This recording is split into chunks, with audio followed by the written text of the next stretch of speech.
Hey guys, මට මේ video එක කරන්න ඉතින් මම වැඩ කරන අතරතුර ගත්ත ඉන්ටර්වල් එකකදී කමෙන්ට් සෙක්ෂන් එකේ කිව්වත් දැකපු කමෙන්ට් එකක් නිසා මේ තියෙන්නේ කමෙන්ට් එක. හරි. ඔයත් මම thumbnail එකේ දාලා තිනා වගේ හරියට ලැන්ග්වේජ් ඉගෙන ගන්න නැතුව exams pass නොවි අඩුම N5 level එකවත් හරියට complete නොකර කටපාඩමින් ඉන්ටර්වියු එක ගොඩ දාගෙන වීසා අරන් ඉවරලා ලේසියෙන් ජපාගෙන එන්න හිතන් ඉන්න කෙනෙක් නම් මෙන්න මේ මැසේජ් ටික පොඩ්ඩක් බලන්න.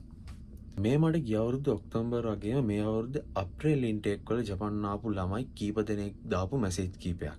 ඉතින් මෙතන ඉන්න සමහරුන්ට අදටත් ජොබ් එකක් නැහැ.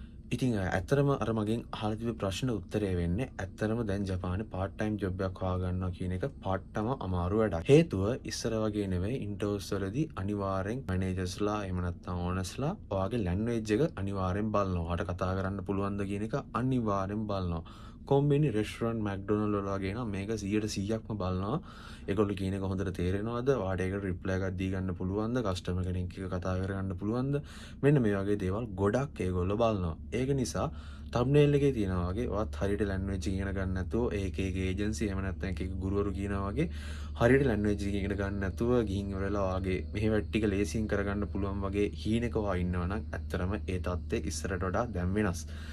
ඒක නිසා ඔයා ජපාන් එනවනම් මහන්සිලා අනිවාර්යෙන් ලැන්ග්වේජ් එක කරන්න අඩුම N5 ඉවර කරලා ඔයාගේ ස්පෝකන් ලෙවල් එක පර්ෆෙක්ට් හදාගෙන ජපාන් එන්න. එහෙම නැතුව කවුරුත් කියන දේවල් අහලා ඉවර වෙලා ලේසි ක්‍රම හොයාගෙන ජපාන් ඇවිල්ලා ඉවර වෙලා ඔයාගේ අනාගතේ අනතුරේ දාගන්න එපා. එහෙම නැත්නම් ඔයාට වෙන්නේ මෙහෙ ඇවිල්ලා ඉවර වෙලා මෙහි කලින් ඉන්න අයට වැඳ එහෙම නැත්නම් ජොබ්ස් වලට ඇප්ලයි කර ඉන්ටර්ව්යු ෆේල් වෙයි මාස ගාණක් ගෙදරට වෙලා ඉන්න පඩියක්වත් නැතුව ඔයා ලංකාවෙන් ගෙනාවු සල්ලිත් ඉවර කරගෙන. ඉතින් ඔයා ලෝන්ස් එහෙම දාලා එනවා නම් ඔයාට මාරම ලොකු අමාරුවකට වැටෙන්න වෙන්නේ.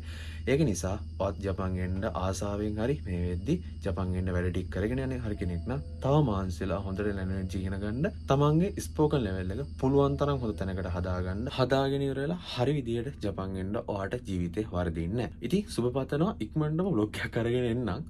හෙට වගේ එකක් කරන්න ඉතින් ඉන්නවා ඇත්තටම. ඒකින් හම්බෙමු. මම වැඩ කරන ගමන් ඇත්තටම මේ වීඩියෝ එක කරේ මට ඒ කමෙන්ට් එක දැක්ක ගමන් ඒක කියන්න හිතුණා. මොකද ළඟදම JRPT exams එනවා, net exam එනවා. ඉතින් ඒවට මුහුණ දෙන අය තවත් හොඳට මහන්සිලා ඒ ටික කරගන්න. සුබ පතනවා හැමෝටම ඉක්මනටම vlog එකකින් හම්බ වෙනකම්. කියෙන්නම්.